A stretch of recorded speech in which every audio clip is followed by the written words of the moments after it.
News headlines आपने जानी। Bulletin का बाकायदा आगाज करेंगे। सबसे पहले आपको बताएं कि फैसलाबाद में बढ़ती महंगाई ने आवाम के लिए 2 वक्त की रोटी पूरी करना मुश्किल बना दिया है। सब्ज मसालाजात के साथ सब्जियों के भी ऊंचे दाम हैं।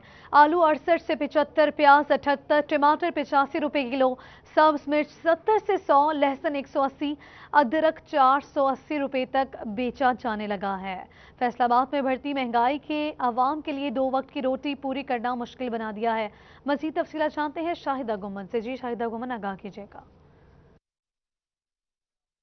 जी बिल्कुल, अगर एक तरफ सब्जियों की कीमतों में होशरबा इजाफा देखने में आ रहा है तो वहीं पर चिकन है उसकी कीमतें जो हैं वो भी कम होती हुई दिखाई दे रही हैं। चिकन रोज़ बरोज़ जो है वो उसमें कमी वाक़या होती जा रही है। चिकन की रेट आज जो है वो चिकन 140 रुपये मुर्गी का गोश्त जो है वो बिक रहा है, जबकि ज़िंदा मुर्गी जो है वो 103 से 4 रुपये में जो है वो फ़रोख्त की जा रही है। जबकि अगर सब्ज़ मसालाजात की बात की जाए तो वो उसकी जो है वो कीमतें आसमान से बातें कर रही हैं। शहरी अगर चिकन ख़रीद लेंगे तो उसके लिए उसे पकाने के लिए तो यकीनी तौर पर सब्ज़ मसालाजात की ज़रूरत होगी, जो कि शहरियों की क़ुव्वत ख़रीद से बाहर नज़र आ रहा है। हर कीमत में जो है वो 10 से 15% इजाफा जो है वो देखने में आया है। कल जो खीरे 50-60 रुपये में थे, आज 80 रुपये में जो है वो फ़रोख्त किए जा रहे हैं। जबकि अदरक जो है वो कल 450 में था, आज 480 रुपये में जो है वो बिकने लगा है। तो हमारे साथ दुकानदार मौजूद हैं, उनसे जानते हैं क्या कहना चाहेंगे। सर बताइएगा, कितना रेट जो है वो बढ़ गया है सब्जियों का, और किस रेट में आज जो है वो सब्जियां आपको मिली? महंगाई दिन ब दिन ज़्यादा हो रही है। जो परेशान, तो खीरे कल हमने 50 पे सेल किए थे, वो आज हमने मंडी से 80 रुपये किलो ख़रीदे हैं और 80 रुपये लाकर 80 रुपये सेल कर रहे हैं। और टमाटर जो हैं कल वो 70-60 पे सेल किए हैं, आज वो 120 रुपये किलो सेल हो रहे हैं।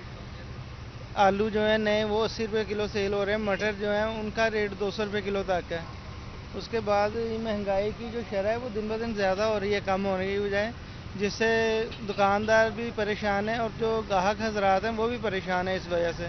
जी बिल्कुल, जिससे ना सिर्फ ग्राहक परेशान है तो दुकानदार भी परेशान है। अपने दुकानदार की बात सुनी, उसका ये कहना है कि जो कल टमाटर और जो मिर्चें थी, खीरे जो कि वो 50-60 रुपये में बेच रहे थे, आज 80 रुपये में खुद से मार्केट से मंडी से वो लेकर आए हैं। जबकि मटर जो है वो भी डबल सेंचुरी जो है वो क्रॉस कर गए हैं। जबकि लहसुन जो है वो 150 रुपये में जो है वो लेमन 150 रुपये में मिला। जबकि अदरक जो है वो तकरीबन 5वें हिस्से के तक पहुंच चुका है, वो 5वां हिस्सा क्रॉस करने के करीब दिखाई दे रहा है। जबकि इसी तरह अगर सब्जियों की बात कीजिए तो उसमें भी होशरबा इजाफा देखने में आ रहा है। शहरियों का ये कहना है कि हुकूमत को चाहिए और प्राइस कंट्रोल मजिस्ट्रेट को चाहिए कि इसकी सब्जियों की कीमतों, खासतौर पर सब्ज़ मसालाजात की कीमतों को जो है वो कमी। ठीक है, शुक्रिया शाहिदा गुमन तफसीलात के लिए।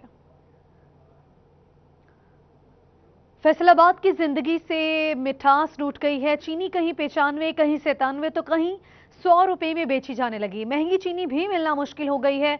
शहरी शिकवा कर रहे हैं कि हुकूमत से चीनी की तलब पूरी करने का मुतालबा भी कर दिया है। फैसलाबादियों की जिंदगी से मिठास लूट गई है।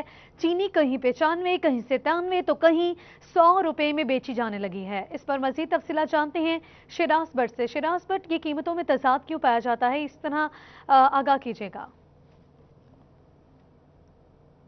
गुज़िश्ता 1 घंटे से हम लोगों ने तकरीबन 3 से 4 मार्ट जो है विज़िट कर ली हैं और 3 से 4 दुकानें यानी जनरल स्टोर भी जो है विज़िट की हैं, जहाँ पर चीनी की अवेलेबिलिटी, उसकी दस्तयाबी और उसकी कीमतों के हवाले से दरियाफ़्त किया है। तो हमें ये पता लगा है कि फैसलाबाद के मुख्तलिफ मकामात पर चीनी जो है वो मनमानी कीमतों पर फ़रोख्त की जा रही है, यानी 95 रुपये से लेकर 100 रुपये तक अंदर जो है वो चीनी फ़रोख्त की जा रही है। कहीं पर 95 रुपये किलो है तो कहीं पर 100 रुपये किलो भी फ़रोख्त की जा रही है। जिन इलाकों में सिर्फ एक जनरल स्टोर है और कोई जनरल स्टोर अराउंड नहीं है, वहाँ पर चीनी जो है वो 100 रुपये फ़ी किलो में सार्फिन को यानी खरीदारों को जो है फ़रोख्त की जा रही है। एक इसी तरीके के मार्ट में हम लोग मौजूद हैं जहाँ पर चीनी अवेलेबल ही नहीं है और यहाँ पर चीनी के कुछ पैकेट थे जो फ़रोख्त हो चुके हैं और मार्ट के जो ओनर्स हैं उनके मुताबिक चीनी जो है वो शॉर्ट हुई हुई है। यहाँ पे जितने भी कस्टमर्स आते हैं उनको चीनी से इनकार करना पड़ता है। तो आइए आपको दिखाते हैं, कुछ कस्टमर्स भी यहाँ पे मौजूद हैं, उनसे बात करते हैं, जानते हैं कि वो इस हवाले से क्या कहेंगे, जो कि चीनी के रैक में इस वक्त मौजूद हैं। अस्सलाम वालेकुम। वालेकुम सलाम। कैसे हैं आप? ठीक ठाक। अच्छा, आप चीनी खरीदने के लिए आए हैं तो ये बताइएगा, चीनी का रैक है, आपको यहाँ पर चीनी मिली है या नहीं मिली? हम 3 घंटे से यहाँ पे फिर रहे हैं तो हमें चीनी नहीं मिल रही और हमने 2 स्टोर भी आगे पता किए हैं, वहाँ पे चीनी नहीं थी। अब यहाँ पे आए हैं, यहाँ पे भी चीनी नहीं है और अगर मिल रही है तो फिर महंगी मिल रही है, 100 रुपये किलो। अच्छा, 100 रुपए किलो तक 100 मिल। रुपए किलो। अच्छा, तो आपने इससे पहले कितने मार्ट विजिट किए? हमने 2 विजिट कर लिया, ये तीसरा मार्ट है जहाँ पे चीनी है ही नहीं। अच्छा, चीनी है नहीं। पिछले कितने देर से आप विजिट? हम 3 घंटे से विजिट कर रहे हैं। 3 घंटे से तकरीबन 2 से 3 मार्ट जो उनका कहना है विजिट कर चुके हैं। अगर मेरे कैमरामैन आपको दिखाएं तो यहाँ पर सिर्फ एक पैकेट जो है चीनी का अवेलेबल है, 2 किलो का, 2 की जगह पैकेट है। और इसके अलावा ये चीनी का रैक है जो कि पूरा का पूरा खाली पड़ा है। कस्टमर्स और यहाँ पर जितने भी सार्फिन और ख़रीदार आ रहे हैं उनको यहाँ पर शदीद परेशानी का सामना, यकीन कीजिए, सिर्फ चीनी के हसूल के लिए लोगों को 3-3 घंटे 4-4 घंटे ख्वार होना पड़ता है। फैसलाबाद की सूरत हाल है, पंजाब की सूरत हाल क्या होगी? हुकूमत वक्त से फैसलाबाद के शहरी ख़रीदार यहाँ पर चीनी के हसूल के लिए आए जो हैं वो इल्तिजा कर रहे हैं, रिक्वेस्ट कर रहे हैं कि फ़ौरी तौर पर इंतज़ामिया और हुकूमत मिलकर इस मसले को हल करे, चीनी की अवेलेबिलिटी, उसकी दस्तयाबी, उसकी कीमतों को कंट्रोल करने में अपना किरदार अदा। ठीक है, शुक्रिया शिराज भट्ट अपडेट करने के लिए।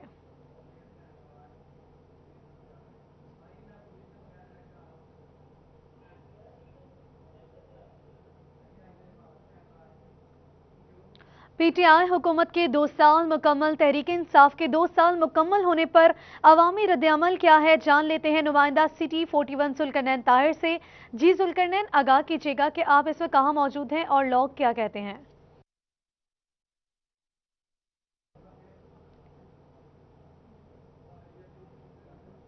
पाकिस्तान तहरीक इंसाफ की हुकूमत को 2 साल मुकम्मल हुआ चाहते हैं और ये 2 साल कैसे गुजरे हैं, अवाम की उम्मीदें जो थी पाकिस्तान तहरीक इंसाफ से वो किस हद तक पूरी हुई हैं और जो वादे किए गए थे वो किस हद तक वफा हुए हैं, ये अवाम की राय क्या है, अवाम से ही जान लेते हैं। मेरे साथ कुछ शहरी मौजूद हैं। मुझे ये बताइएगा, पाकिस्तान तहरीक इंसाफ की हुकूमत से 2 साल तकरीबन मुकम्मल हो चुके हैं और क्या कहते हैं 2 साल कारकर्दगी कैसी रही?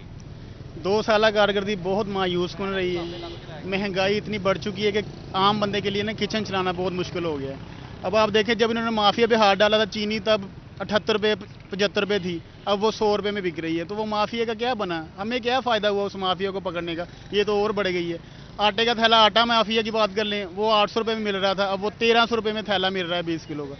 तो हमें तो कोई नज़र ही नहीं आ रही कारकर्दगी इनकी क्या है। ये खान साहब के जो बयान आते थे इलेक्शन से पहले कि ऐसा होगा वैसा होगा, ये नया पाकिस्तान है, ये तो कोई नया ही पाकिस्तान बन गया है। हमें तो समझ नहीं आ रही। महंगाई इतनी ज़्यादा हो चुकी है कि आप यकीन करें कि घर को चलाना ना इस वक्त बहुत मुश्किल है। बिजली वो महंगी, गैस वो महंगा है, तो क्या करेगा आम आदमी? मरने के अलावा उसके पास कोई रास्ता नहीं है कि बस वो खुदकुशी कर ले। कहते हैं कि मरने के अलावा उनके पास कोई रास्ता नहीं है और वज़ीर-ए-आज़म साहब का जो बयान है वो भी आ चुका है कि सुकून सिर्फ कब्र में है।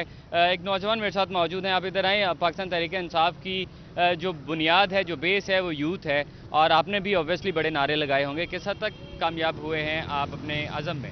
कामयाबी तो बिल्कुल नहीं मिली। जितनी उम्मीद की थी ना खान साहब से कि हमें कोई कामयाबी मिलेगी, वो चीज़ नहीं हमें मिली। कि हमें उम्मीद थी कि खान साहब आएंगे, नौकरियां बहाल होंगी सरकारी, को यूथ को, नई जनरेशन को मौका मिलेगा।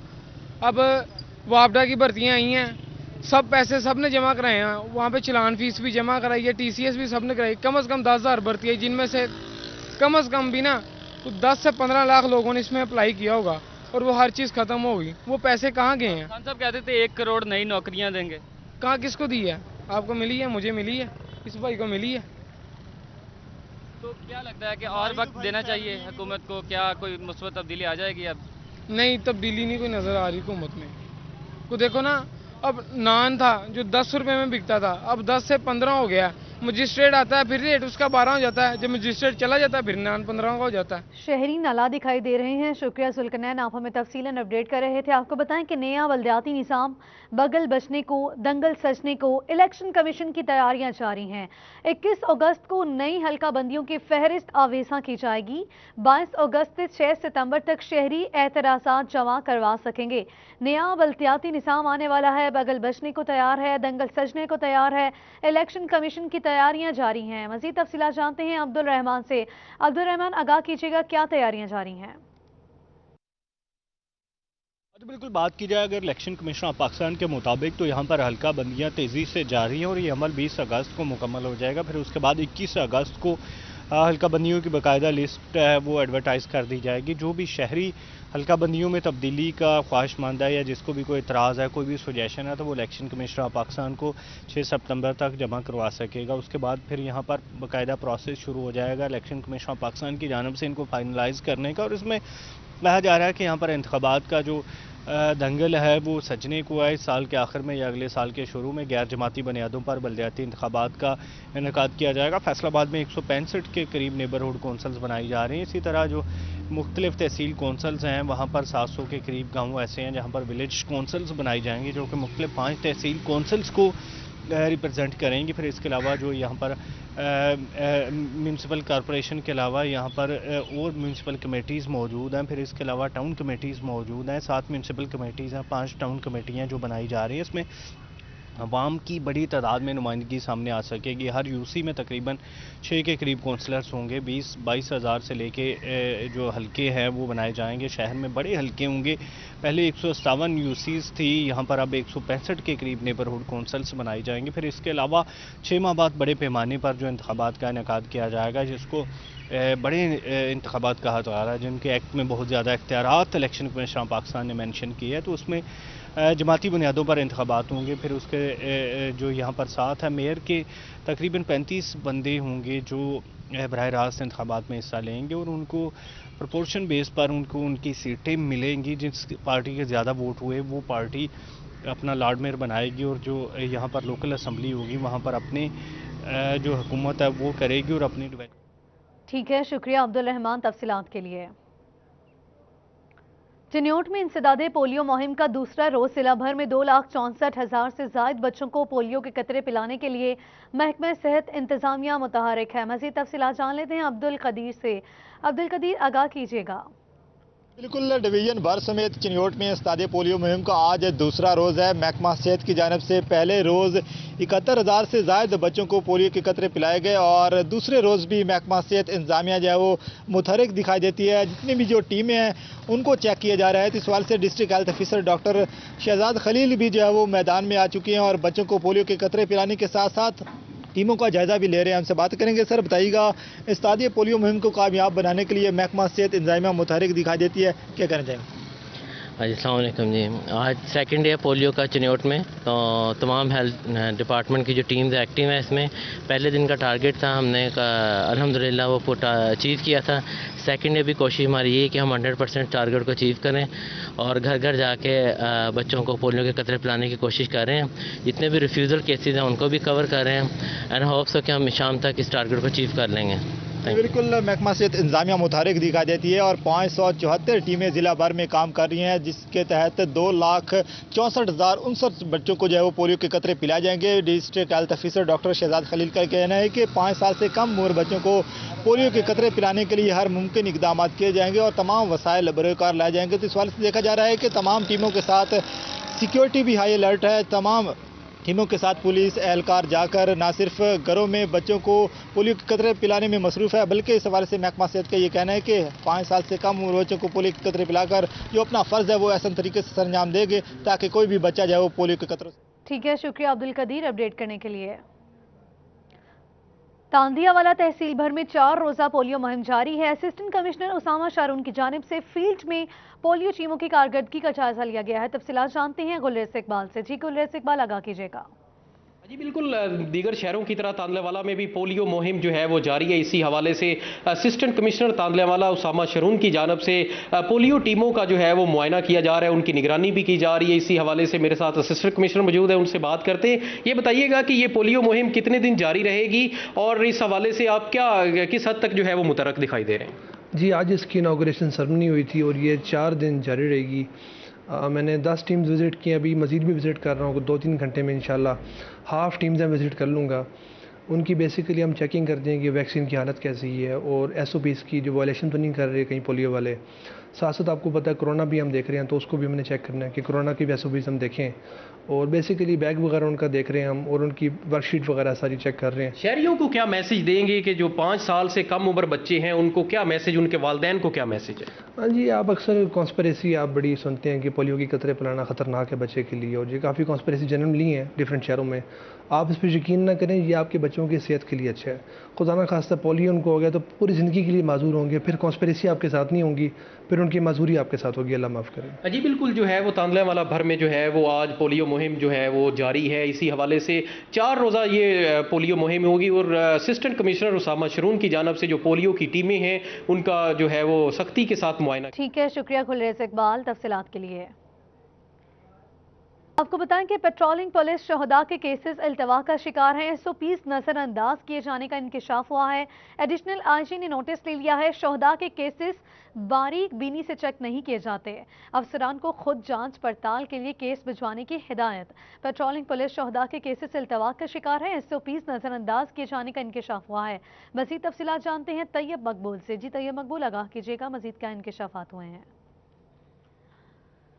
जी बिल्कुल, पेट्रोलिंग पुलिस के दौरान ड्यूटी शहीद हो जाने वाले अहलकारों के जो केसेस एडिशनल IG को भिजवाए गए हैं उनमें SOP को नज़रअंदाज किए जाने का इंकशाफ हुआ है। ये इंकशाफ इस वक्त हुआ जब पंजाब भर में पेट्रोलिंग पुलिस अहलकारों के कुछ केसेस IG की टीम की जानब से अभी तक अप्रूव नहीं किए गए, उनको शहीद डिक्लेयर करने की अभी तक इजाज़त नहीं दी गई। इस हवाले से जब एडिशनल IG की जानब से उन केसेस का जायज़ा लिया गया तो उसमें बहुत सारे जो पॉइंट्स हैं, बहुत सारी SOP को नज़रअंदाज किया गया था, जिसकी वजह से वो केसेस मंजूरी के लिए इल्तवा का शिकार हो चुके थे। एडिशनल IG पेट्रोलिंग की जानब से इस सूरत हाल का सख्त नोटिस लेते हुए तमाम रीजनल पेट्रोलिंग पुलिस सरबराहान को मुनासला भिजवाया गया, जिसमें उनका कहना था कि शहीद जो है वो महकमे का फ़ख्र होते हैं, शहीद की कुर्बानी किसी सूरत रायगा नहीं जाती।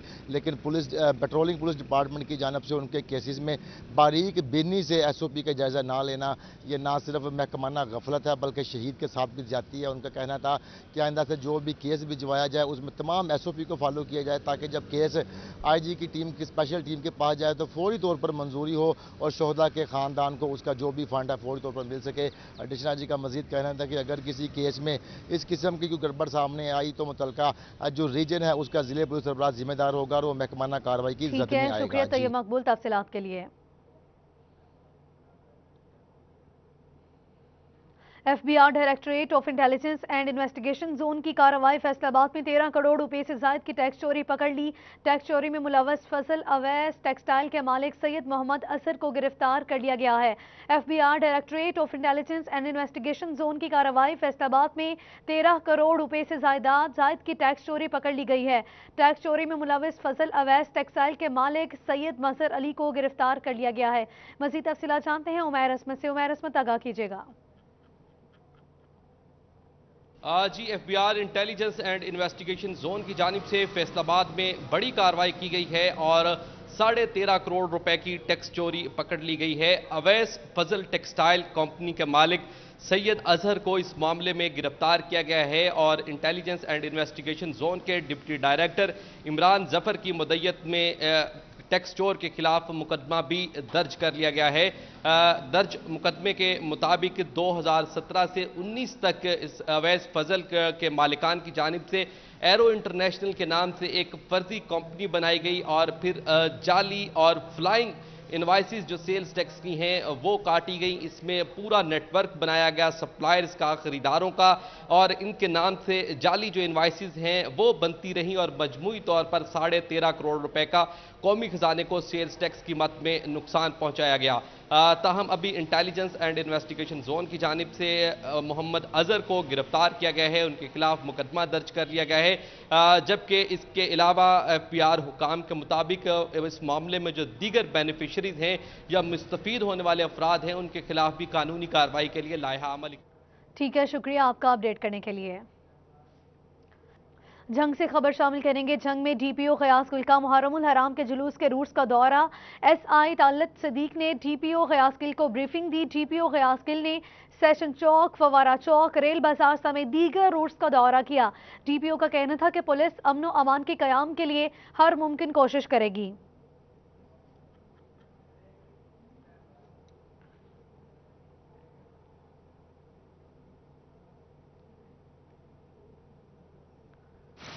करेंगे। जंग में इंतजामिया की जानिब से मौजूदा सूरत हाल में पार्क्स को नजरअंदाज कर दिया गया है। शहरी छुट्टी के रोज कुदरती मनाजिर से लुत्फ अंदोज होने से महरूम हैं। फॉरेस्ट पार्क में आए तलबा इंतजामिया की अदम दिलचस्पी पर मायूस होने लगे। मज़ीद तफसीलात जानते हैं अवैस खान से। अवैस खान, आगाह कीजिएगा। जंग में कोरोना इमरजेंसी के 22 पार्क्स बंद पड़े हैं, तमाम इन पार्क्स को की बंदिश के दौरान जो है इसमें कोई भी जो है तरक्याती काम मुमकिन नहीं हो पाए। पार्कों की हालत जो है वो इंतहाई बुरी हो चुकी है और यही वजह कि सेटलर टाउन में मौजूद जो फॉरेस्ट पार्क है, जो वाहिद पार्क है इस इलाके का, उसकी हालत इस हद तक जो है वो बुरी हो चुकी चली है कि यहाँ पे ना तो बैठने के लिए बेंचेस मुनासिब मौजूद हैं, जबकि घास भी जलना शुरू हो गई है। इस हवाले से मेरे साथ यहाँ पे शहरी मौजूद हैं, इनसे बात करेंगे। सर बताइएगा क्या समझते हैं, क्या इकदाम करने चाहिए, सूरत हाल आपके सामने, क्या मुश्किलात का सामना? ये देखिए, मैं एक अरसे से यहाँ पर स्टडी कर रहा हूँ। बेसिकली मैं 2 साल से, मेरा ये फेवरेट पार्क था। पहले तो बहुत ज़्यादा अच्छी रनिंग वगैरह होती थी, घास की कटाई वगैरह, पानी वगैरह हर एक चीज़ डेवलप किया जाता था। लेकिन कुछ टाइम हो गया, जैसे कोविड-19 की वजह से, उसके बाद अब तक किसी ने भी इस चीज़ को ना देखभाल नहीं की और ये घास वगैरह बेतरतीब सी हुई है, बैठने के लिए कोई प्रॉपर जगह नहीं है, ठीक है। और मुख्तलिफ़ किस्म के यहाँ पर काफ़ी लोग पहले आते थे, मतलब यहाँ पर एंटरटेनमेंट के लिए, लेकिन जैसे जैसे मतलब राउंड अबाउट में सारा दिन यहीं पर वेट करता हूँ, मतलब स्टडी करता हूँ अपना, तो बहुत ही शादो नादिर कोई लोग आते हैं यहाँ पर स्टडी के लिए, यहाँ पर इंटरटेनमेंट के लिए। पहले तो जैसे ऐसे तकरीबन 1 साल पहले यहाँ पर बहुत अच्छा सिस्टम था, लोग आते थे यहाँ पर, ये बच्चों के लिए झूले वगैरह लगे हुए हैं, ठीक है। तो लेकिन इस तरह का अभी पिछले अरसे से कोई भी ऐसा सीन नहीं चल रहा है यहाँ पर। जो शहरी हैं उनका कहना है कि जो है वो इंतहाई बुरी सूरत हाल है, इस शहरी की जानिब से यहाँ पे रुख करना छोड़ दिया गया है और यही वजह है कि पार्क जो है वीरानियों का मंजर पेश कर रहा है। इस वजह से शहरियों की जानिब से मुतालबा किया गया है कि ज़िला इंतज़ामिया फॉरेस्ट डिपार्टमेंट सूरत हाल का नोटिस ले और पार्क को दोबारा से बहाल करने के हवाले से इक़दाम करे ताकि जहाँ पे शहरी हैं। ठीक है, शुक्रिया आपका अपडेट करने के लिए। टोबा शोरकोट रोड की किस्मत ना बदली जा सकी, जगह जगह से रोड टूट फूट का शिकार है, हादसात मामूल बन गए हैं। सियासी नुमाइंदों की जानिब से रोड के लिए कोई इकदाम नहीं किए गए। तफसीलात जानते हैं शाहिद महमूद से। बिल्कुल, अगर बात की जाए टोबा टेक सिंह के शोरकोट रोड की, ताहाल अभी तक किस्मत ना जा सकी, जगह जगह से टूट फूट का शिकार है, जिसकी वजह से आमतौर रास्ते में अच्छी खासी परेशानी का सामना करना पड़ रहा है। मैं ऐसा कुछ यहाँ पे शहरी मौजूद हैं, उनसे बात भी कर रहे हैं। आप बताइए किस तरह समझते हैं, कितनी परेशानी होती है आपको रोड के बारे में? सर, इतनी परेशानी होती है कि जहाँ से गुजरना बहुत दुश्वार होता है और हमारे जो रिक्शे हैं उनके शाख टूट जाते हैं, उनकी कमानियाँ कभी टूट जाती हैं। हम बहुत परेशान हैं, लिहाजा आप मेहरबानी करके शोरकोट रोड की तमीर की जाए। जी बिल्कुल, जिस तरह की बात सुनी, शोरकोट रोड की तामीर की जाए और जिस तरह से आपको नज़र आ रहा है कि ये हालात है रोड के, ये एक तरफ है, दूसरी तरफ भी इसी तरह की आपको सूरत हाल नज़र आएगी कि हर तरफ से रोड टूट फूट का शिकार है। रिक्शे जिस तरह से आ रहे हैं और मोटरसाइकिल जिस तरह से आपको चलते हुए नजर आएंगे, ये तमाम परेशानियां यहाँ पे लोगों को सामने आती है, जिसकी वजह से अच्छी खासी परेशानी का सामना है। कुछ रिक्शा ड्राइवर भी आ रहे हैं, उनसे बात करने की कोशिश भी करेंगे, उनसे जानते हैं, उनसे बात करने की उनको कितनी परेशानी का सामना होता है। भाई आप बताइएगा, शोरकोट के हवाले से आप बताइएगा, आप यहाँ पे आए, कितनी परेशानी होती है आपको? बेतहाया परेशानी सर जी, की कह सकते हैं, चन्ने झटके लगते मोहरे का मसला बन जाए। हाँ जी बिल्कुल, इस तरह इनकी बात भी सुनिए, तमाम सूरत हाल नज़र आ रही है और ये सारा मसला है शहरियों का, जिसकी वजह से इनको अच्छी खासी परेशानी का सामना है। इनकी जानिब से फौरी तौर पर शहर की तामीर, रोड की तामीर के हवाले से मुतालबा किया है कि इस रोड की फौरी तौर पर कराई जाए ताकि। ठीक है, शुक्रिया आपका अपडेट करने के लिए। 5 साल के दौरान होने वाले 20 बड़े ट्रेन हादसात के मुतासरीन को दिए जाने वाले मुआवजे की रिपोर्ट मुरतब कर ली गई है। रेलवे एदाद शुमार के मुताबिक 5 सालों के दौरान हादसात में जाँ बहक 172 अफराद जबकि 381 शदीद जख्मियों में मुआवजे की मद में कुल 24 करोड़ 55 लाख 50 हजार रुपये अदा किए गए हैं। 5 साल के दौरान होने वाले 20 बड़े ट्रेन हादसात के मुतासरीन को दिए जाने वाले मुआवजे की रिपोर्ट मुरतब कर ली गई है। मज़ीद तफसीलात जानते हैं सईद अहमद सईद से। सईद अहमद सईद, बताइएगा। जी बिल्कुल, महकमा रेलवे ने 5 साल के दौरान होने वाले ट्रेन हादसात के जो मुतासरीन में मुआवजे देने के हवाले से एक रिपोर्ट है वो मुरतब की है और ये रिपोर्ट है 2015 से 2020 के दौरान होने वाले हादसात की है वो मुरतब की गई है। और इस रिपोर्ट के ही मुताबिक इन 5 सालों के दौरान 20 बड़े हादसात हैं ट्रेनों के, वो रूनुमा हुए और उन 20 हादसात के अंदर जहाँ बहक होने वाले और ज़ख्मी जो मुसाफिरों के मुतासरीन के अंदर मजमूई तौर पर 24 करोड़ और 55 लाख और 50 हजार रुपये के मुआवजा है वो उन्हें अदा किया गया। और अगर बात करें इन हादसात की, तो इन हादसात में 172 अफराद थे वो जहाँ बहक हुए थे जबकि 381 मुसाफिर थे वो शदीद जख्मी हुए थे और इनके अंदर ये जो मुआवजे की रकम है वो अदा की गई और जहाँ बाग अफराद के वर्सा को जो है वो 22 करोड़ और 30 लाख रुपए के चेक्स हैं वो तकसीम किए गए, जबकि शदीद जख्मी जो अफराद थे जिनकी तादाद 381 इस रिपोर्ट के मुताबिक बताई जा रही है, उनके अंदर 2 करोड़ और 25 लाख रुपए के चेक्स हैं वो तकसीम किए गए थे। और रेलवे अदाद-ओ-शुमार के मुताबिक इन 5 सालों के दौरान 20 बड़े हादसात हैं वो रूनमा हुए थे, जिसके अंदर मुतअद्दद अफराद थे वो जहाँ बाग, जबकि 381 के करीब अफराद थे वो शदीद जख्मी हुए और इन तमाम अफराद के वर्सा को जो है वो इमदादी चेक से वो दिए गए थे और इस हवाले से एक रिपोर्ट मुतल्लक की गई और सिर्फ रिपोर्ट में 20 बड़े हादसा का जिक्र ही किया गया, जबकि ज़राए के मुताबिक इन 5 सालों के दौरान 200 से ज़ायद हादसा थे वो रूनुमा हुए, लेकिन रेलवे इंतजामिया की तरफ से जो 20 बड़े हादसा थे उनकी रिपोर्ट मरतब की गई और उनके दौरान होने वाले जो मुतासरीन थे जिनमें जहाँ बक होने वाले अफराद के वर्सा और जो शदीद जख्मी। ठीक है, शुक्रिया आपका अपडेट करने के लिए। गोजरा से मुल्तान और लाहौर का बसरिया ट्रेन सफर करने वालों के लिए अच्छी खबर है। महकमा रेलवे ने बदर एक्सप्रेस का गोजरा रेलवे स्टेशन का स्टॉप 17 अगस्त से बहाल करने का ऐलान कर दिया है। शहरियों ने रेलवे हुकाम के फैसले को सराहते हुए मजीद ट्रेनों के स्टॉप भी बहाल करने का मुतालबा किया है। मजीद तफसीलात जानते हैं फरहान अली से। जी बिल्कुल, मैं इस वक्त रेलवे स्टेशन गोजरा पर मौजूद हूँ। गोजरा के शहरियों के लिए खुशखबरी ये है कि यहाँ पर 17 तारीख से बदर एक्सप्रेस जो कि लाहौर से मुल्तान और मुल्तान से लाहौर जाती है वो रुका करेगी। शहरी जो है अब लाहौर और मुल्तान का सफ़र बज़ेर ट्रेन भी कर सकते हैं। मेरे साथ शहरी भी मौजूद है, इनसे बात करने से पूछते हैं कि क्या कहते हैं। अंकल जी, मैंने दसियो बदर एक्सप्रेस का स्टॉप गोजरा से 17 तारीख तो फंक्शनल हो रहा है, की कहोगे? बिस्मिल्लाहिर्रहमानिर्रहीम। जो रेलवे पाकिस्तान रेलवे ने ये इकदाम उठाया है बहुत बेहतरीन है गोजरा की आवाम के लिए, ख़ास तौर पर क्योंकि गोजरा जो ट्रेनें चलती थीं वो भी स्टॉप ख़त्म हो चुके हैं जब से ये कोरोना आया है। अब तो कोरोना भी ख़त्म हो चुका है, लिहाजा पाकिस्तान रेलवे को ये चाहिए कि दोबारा उन ट्रेनों के स्टॉप भी बहाल कर दे ताकि गोजरा की आवाम के लिए कराची और मुल्तान लाहौर जाने के लिए बआसानी पैदा हो सके, क्योंकि इनको अब जाने के लिए कराची या पिंडी जाने के लिए फैसलाबाद से ट्रेन में सफ़र करना पड़ता है। इसलिए पाकिस्तान रेलवे को ख़ास तौर पे चाहिए कि ये अपना गोजरा की आवाम के लिए यहाँ स्टॉप दोबारा बहाल करें। जैसा कि आपने सुना कि शहरी जो हैं महकमा रेलवे से मुतालबा कर रहे हैं कि मज़ीद ट्रेनों के जो स्टॉप हैं गोजरा में वो बहाल किए जाएँ ताकि जो दूर दराज के सफ़र करने वाले शहरी उनको मुश्किल का सामना ना करना पड़े। मिसाल टीचर गोजरा भी मौजूद है, इनसे बात कर लेते हैं, इनसे पूछते हैं कि शेड्यूल इस वाले से क्या कहते हैं। अजीम भाई, शेड्यूल क्या होगा ट्रेन का? बिस्मिल्लाहिर्रहमानिर्रहीम।